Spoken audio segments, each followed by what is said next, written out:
Bonjour à tous. Ce jour-là, ce lundi 19 février, Ursula von der Leyen va annoncer qu'elle veut rempiler pour un second mandat à la tête de la Commission européenne, 50 plus. Et elle vient de faire des déclarations et des discours sidérants. Elle se veut chef des armées et on parle de plus en plus d'envoyer même des troupes, y compris des troupes françaises en Ukraine. Chef des armées qui enverrait ses troupes.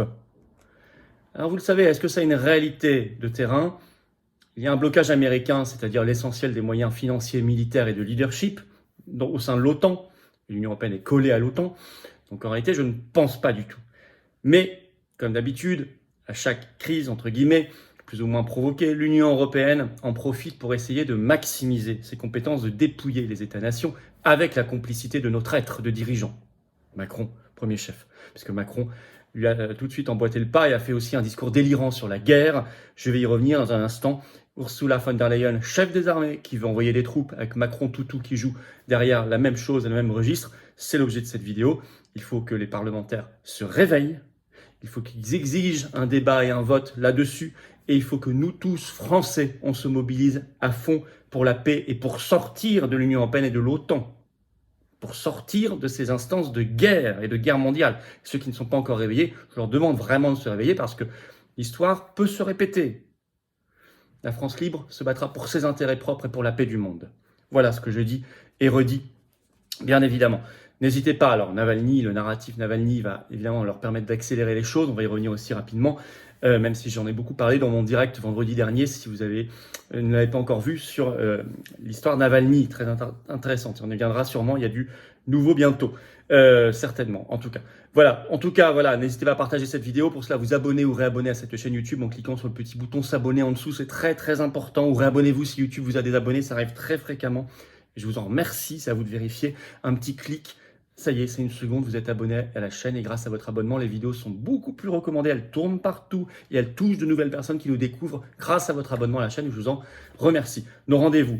Très grosse semaine pour Julian Assange. Ce samedi 24 février, je vous donne rendez-vous tous à Paris à 15h devant l'ambassade d'Australie, 4 rue Jean Rey. Venez, c'est ouvert à tous, très nombreux pour libérer Julian Assange.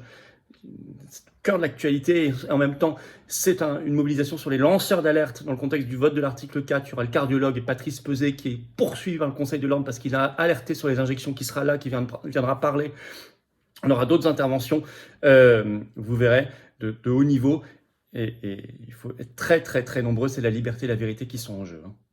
Le 29 février au soir, je suis à Agen. Inscription sous la vidéo en description à cette réunion publique. Je compte sur vous. C'est ouvert à tous, adhérents comme non-adhérents. Et le 6 mars à Lons-le-Saunier dans le Jura. Pareil, inscription sous la vidéo en description. Nous sommes partis. Ursula von der Leyen veut être chef des armées et envoyer des troupes en Ukraine. Macron va en guerre et le bon toutou. Ursula von der Leyen voudrait même remplir pour cela, puisque ce 19 février, elle annoncera sûrement briguer un second mandat à la tête de la Commission européenne. Alors, les déclarations et annonces folles d'Ursula von der Leyen. Alors, ça s'est passé. Elle vient de se terminer à la conférence de Munich pour la sécurité qui a lieu tous les ans. Ce que eux-mêmes, là-bas, les instigateurs de cette conférence appellent le Davos de la sécurité. C'est tout, ça veut tout dire. Il y a bien une notion très mondialiste dans cette réunion. Elle nous l'a joué à la Bush Junior. Vous savez, le président américain qui était président lors du 11 septembre et puis de la guerre d'Irak en 2003. Ce 17 février, à Munich, Ursula von der Leyen déclare en effet, je cite, « Vous devez décider. Vous êtes soit avec nous, soit avec les démocraties, soit avec Poutine. Il ne peut plus y avoir de zone grise en Europe, ajoute-t-elle. Vous êtes soit avec Poutine, soit avec les démocraties. » Elle le décrète dans une phraséologie, une rhétorique très néoconservatrice, sans aucun mandat pour cela, puisque normalement la présidente de la Commission européenne ne décide pas de la diplomatie et de la défense. Même si elle respectait ses propres traités que je conteste, puisque je veux quitter l'Union européenne, même dans le cadre des traités, normalement, elle ne peut pas faire cela. Elle le fait. De toute façon, elle s'est donné des libertés terribles depuis l'Ukraine, vous le savez. Alors pourquoi je dis c'est très Bush Junior ? Parce que ça rappelle les discours que faisait Bush Junior, notamment au Congrès américain le 20 septembre 2001, donc 9 jours après le 11 septembre, où il avait déclaré « Vous êtes avec nous ou vous êtes contre nous » pour justifier la guerre contre le terrorisme, c'est-à-dire les mesures liberticides dans plusieurs de nos pays, suite au 11 septembre, et la guerre en Afghanistan à l'époque, et 2 ans plus tard, il a ressorti la même phrase pour justifier la guerre en Irak, qui était une fausse, sous faux motif, avec les petites fioles de Colin Powell à l'ONU, vous le savez. Donc c'est une phraséologie très néocon. Bon, Ursula von der Leyen se glisse là-dedans. Les annonces concrètes. Elle veut un futur poste, je cite, de commissaire européen à la défense. Elle l'a annoncé aussi à Munich ce 17 février. Et elle a déjà le soutien du plus grand parti politique au Parlement européen, le PPE. Elle juge important, je cite, que ce poste soit donné à une personne issue d'un pays d'Europe centrale ou orientale. Elle dit qu'ils doivent recevoir un bon portefeuille. C'est ce que révèle Politico le 17 février. Alors, je signale quand même que les pays d'Europe centrale et orientale sont les plus hystériquement anti-russes et pro-OTAN. Donc, ce n'est pas pour rien qu'elle dit cela. Elle a déjà, en ce sens, je vous l'ai dit, le soutien du PPE au Parlement européen, mais également, il était présent à Munich, le soutien du ministre italien des Affaires étrangères, Antonio Tajani, ancien président du Parlement européen par ailleurs, et donc du gouvernement Meloni. Donc ceux qui ont encore des illusions sur le gouvernement Meloni, il faut arrêter là. Enfin, j'espère que vous n'en avez plus. Voilà, Meloni, allié de Reconquête et du RN en France, on voit ce que ça donne. Alors, par ailleurs, elle annonce que d'ici 3 semaines, il y aura une annonce de proposition par la Commission européenne d'une, je cite, stratégie industrielle de défense pour améliorer notamment l'interopérabilité des systèmes de défense de l'Union européenne. C'est ce que nous révèle l'agence américaine AP ce 17 février. Alors, je vais vous citer exactement ce qu'elle a dit. On va prendre la dépêche. Je cite Ursula von der Leyen. « Nous devons déjouer la Russie », a déclaré Ursula von der Leyen. Et vous voyez que l'Ukraine, où à juste titre, chaque vie compte, devient très intelligente maintenant, par exemple en prenant nos anciens systèmes d'armes et en les modernisant avec l'intelligence artificielle pour être plus précis, pour être plus intelligent. C'est donc très fascinant de voir aussi le développement de la production de drones. Et c'est la raison pour laquelle nous intégrerons désormais l'Ukraine dans nos programmes de défense, avec ouverture d'un bureau de défense de l'Union européenne en Ukraine, annonce-t-elle. RFI analyse tout ça, article du 17 février, je cite, « Conférence de Munich sur la sécurité, les Européens actent la nécessité d'une défense commune ». Et ils ont dit ça sous le regard, il était présent, de Volodymyr Zelensky, président ukrainien, et de Kamala Harris, la vice-présidente des États-Unis, ravie, parce que tout ce qui peut affaiblir les États-nations, qui peuvent, eux, vraiment être indépendants s'ils le souhaitent, confère quand nous disions non, par exemple, à la guerre d'Irak en 2003, c'était la France, eh bien, sont ravis de cela. Au passage, si on fusionne les industries de défense pour créer une défense commune, donc à terme une armée commune, et Ursula en serait chef, ça pique l'industrie de défense française, qui est largement la plus grande d'Europe. C'est le deuxième vendeur au monde l'an dernier derrière les États-Unis, dans ce secteur. Donc évidemment, quand il parle de faire un Airbus de la défense européen, etc., le vrai perdant, c'est la France, qui a la gamme complète, et qui a une production sur son sol. C'est énormément de recherche et développement, d'innovation et d'emploi concret. Que chacun y réfléchisse. Lui emboîte le pas Macron, folie macroniste.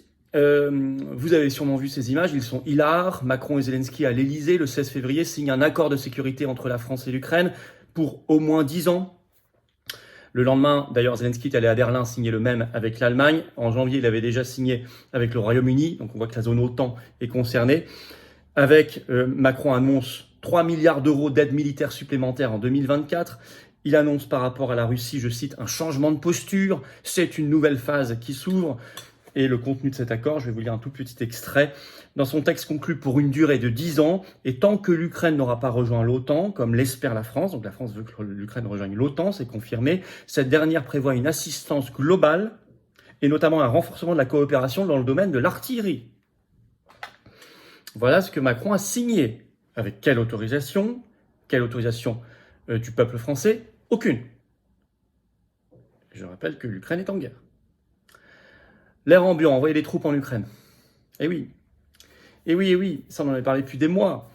On le voit beaucoup en ce moment, un peu partout. Là, il était sur Europe 1 ce 16 février, Nicolas Tanzer, qui est toujours présenté comme spécialiste des questions géostratégiques ou des affaires internationales. Je vous ai déjà parlé de lui. C'est lui qui avait dit l'OTAN n'a jamais blessé personne, etc. Les Serbes apprécieront notamment suite à la guerre illégale de 98-99. Bon, Alors, Nicolas Tanzer déclare sur Europe 1 ce 16 février, je cite, « Envoyons des troupes des pays européens, y compris des troupes françaises, dans les zones libérées en Ukraine, pour garantir la sécurité de ces zones, éviter que la Russie essaie de reconquérir ces territoires. Et donnons à l'Ukraine l'ensemble des moyens nécessaires, dont des Mirage 2000D à l'Ukraine. » Les avions français. Donc quand il dit « envoyons des troupes », là on parle de troupes au sol, y compris des troupes françaises. Alors, on me dit, non, mais c'est pas pour attaquer la Russie. Pour éviter que la Russie essaie de reconquérir ses territoires. À votre avis, ça se passerait comment? Ça veut dire quoi? Si la Russie envoie des troupes pour reconquérir des territoires et qu'en face, il y a des troupes qui sont déjà positionnées, par exemple, françaises, il va se passer quoi? Des combats. Donc c'est quoi? C'est la guerre. Et donc on est quoi? On est belligérant, donc on est en guerre. Et donc c'est quoi? C'est la Troisième Guerre mondiale. Quiconque raisonne un tout petit peu le sait, et il le sait. Ces gens-là dissimulent. LCI, 18 février, débat, le bandeau en sous-titre à l'écran, tout le long du débat, c'était ceci, je cite, « Russie, un avant et un après Navalny ?» Voyons. Ça aussi, allez voir mon analyse, dès le jour de sa mort, vendredi dernier, donc c'était le 16 février, j'avais évidemment dit, ils vont instrumentaliser à fond cette histoire. D'ailleurs, on en apprendra peut-être sur les causes de sa mort, on y reviendra. Mais là, évidemment, un avant et un après. Et là, le débat, ce qui se dit sur LCI, je cite, j'ai partagé l'extrait sur mes réseaux pour que vous alliez voir, je cite, « La logique des choses, c'est du bruit de bottes. Ça veut dire que si la Russie veut piquer l'Ukraine, faudra qu'on y aille. Des troupes. » Or, justement, en décembre dernier, les autorités ukrainiennes ont estimé entre 450 000 et 500 000 le nombre de recrues nécessaires. Si on leur envoie des troupes des pays de l'OTAN, c'est formidable. Ils les auront, leurs 450 000 à 500 000. D'accord. Alors, les Français là-dedans, ils suivent de moins en moins. Donc l'écart est de plus en plus considérable entre une caste dirigeante hystérique, belliciste, suiviste par rapport à l'Union européenne, l'État profond américain, l'OTAN, et un peuple français très raisonnable, de plus en plus raisonnable. C'est mesuré, là, ça a été publié le 18 février, c'est tout récent, l'Institut Ipsos pour la Tribune du dimanche. Ça y est, pour la première fois, il y a plus de Français qui veulent qu'on ralentisse plutôt qu'on accélère dans la guerre. Sur la question de la livraison d'armes à l'Ukraine, les Français disent que ça doit augmenter pour 21% d'entre eux seulement. Ça doit réduire pour 38%, quasiment le double. Or, en juin 2023, quand on avait fait le même sondage, ils étaient 31% à dire qu'il fallait augmenter. Donc aujourd'hui, 10 points de moins. Et ils étaient 28% à dire qu'il fallait réduire. Aujourd'hui, 10 points de plus. Donc ça s'est inversé. Les Français sont devenus très raisonnables et pour la paix. Pareil, est-ce qu'il faut augmenter, réduire les sanctions économiques contre la Russie? Augmenter 28%, réduire 30%. Ça y est, il y en a plus qui disent réduire qu'augmenter. C'était l'inverse en 2021, puisque c'était 41% qui disaient augmenter et 21% seulement réduire. Donc les Français vont vers la paix. C'est bien, ils rejoignent d'ailleurs le discours que nous tenons, nous, depuis le début. Je crois que c'est le seul discours raisonnable. Ce qui bloque beaucoup, de toute façon, toute cette folie, c'est le blocage américain grâce aux élus trumpistes. Et c'est très important, parce que c'est une digue. Et c'est pour ça que Trump était extrêmement attaqué, condamné, insulté, diffamé, parce qu'ils savent que ça bloque tout. Parce que c'est là-bas qu'il y a 70 à 75% du budget militaire de l'OTAN, et des moyens, et du leadership surtout. Donc, aujourd'hui, quand l'Union européenne, quand Ursula veut être chef des armées, chef de guerre et envoyer des troupes, c'est surtout qu'elle se donne une posture pour récupérer du pouvoir et des compétences, surtout qu'elle veut faire un deuxième mandat à la tête de la Commission, plus qu'une réalité, Dieu merci. Mais Macron prend des risques considérables, et il n'a pas le droit de le faire, en suivant comme un bon toutou, et en signant des milliards et des accords de sécurité et de défense avec l'Ukraine, avec Zelensky. Et on voit bien là que l'Union européenne et l'OTAN, c'est la même chose. C'est la même emprise mondialiste sur nous. Or, l'opinion publique française, on le voit, est en train d'évoluer dans le bon sens, dans le sens de la raison et de la paix. Alors, il faut se battre, si on est cohérent, pour sortir de l'Union européenne et de l'OTAN, si on veut vraiment la raison et la paix. Si on veut la négociation et la paix, si on veut qu'il n'y ait plus d'Ukrainiens qui meurent, de Russes qui meurent et demain de Français qui meurent dans cette guerre qui n'est pas la nôtre. Sortir de ces instances de guerre et mondialistes oligarchiques, l'Union européenne, le Frexit et l'OTAN. Évidemment. Et on le dira très puissamment le 9 juin prochain, aux élections européennes, je mène une liste magnifique, extrêmement claire sur la sortie de l'OTAN, la sortie de l'Union européenne, 100% anti-oligarchique, 100% liberté, France libre et paix. Et je vais la faire dans le plus beau des rassemblements possibles, malgré les refus des uns et des autres de faire des coalitions. On fera sans ceux qui refusent, mais avec ceux qui veulent, les gens de bonne volonté. En tout cas, on sera là, très puissant. La France libre se bat pour la paix. Merci de partager cette vidéo, merci de vous abonner ou réabonner à cette chaîne YouTube en cliquant sur le petit bouton s'abonner en dessous, un petit clic, c'est gratuit, c'est très important. Venez vous battre à mes côtés pour la paix, la liberté, la souveraineté, le Frexit, la sortie de l'OTAN. C'est cette carte orange d'adhérents aux Patriotes. Les Patriotes, c'est largement le plus grand mouvement souverainiste et défense des libertés et de la paix de France. On a besoin de vous. Et ça n'est pas une formule en l'air, c'est vrai. Parce qu'il y a de l'humain aux Patriotes. Parce que c'est pour ça qu'on fait plein d'événements de terrain pour que les gens se voient et se connaissent réellement, pas simplement à travers les réseaux. C'est très important. C'est ça que vous trouverez comme esprit aux Patriotes, avec la défense de très belles valeurs, des propositions concrètes d'action, du rassemblement, et sans aucune concession. Rien. On y va à fond. Anti-oligarchique résistance. Adhérez dès aujourd'hui. C'est une bonne résolution pour ce tout début de semaine. Remettez pas à demain. Pensons à nos enfants, nos petits-enfants. Ce qu'on va leur laisser comme France et comme monde et comme humanité. Adhérer, c'est facile, c'est le premier lien sous la vidéo en description. Ce lien est également commenté avec un qui te fiche maintenant sur l'écran et dans quelques secondes un lien sur l'écran. Choisissez. Faire un don de soutien au mouvement est très important aussi, c'est le deuxième lien sous la vidéo en description. Le don permet plus d'actions, plus de tracts, plus d'affiches. Préparer les européennes, ça coûte très cher, 1 million au moins. Et puis les manifs, on fait Assange, ce 24 février, on a soutenu nos agriculteurs, les opérations coup de poing, la Commission européenne, Pfizer, BlackRock et tout le reste, mais ça coûte cher, nous on fait.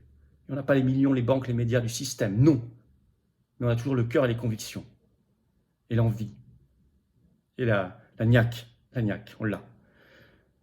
Le don, l'adhésion et la réadhésion sont défiscalisés aux 2/3 de vos impôts, ça fait baisser concrètement vos impôts, massivement. Vous mettez, je sais pas, 600 €, ça fait 400 € d'impôts en moins pour vous. Vous mettez 6 000, ça fait 4 000 € d'impôts en moins. Vous mettez 6 €, ça fait 4 € d'impôts en moins.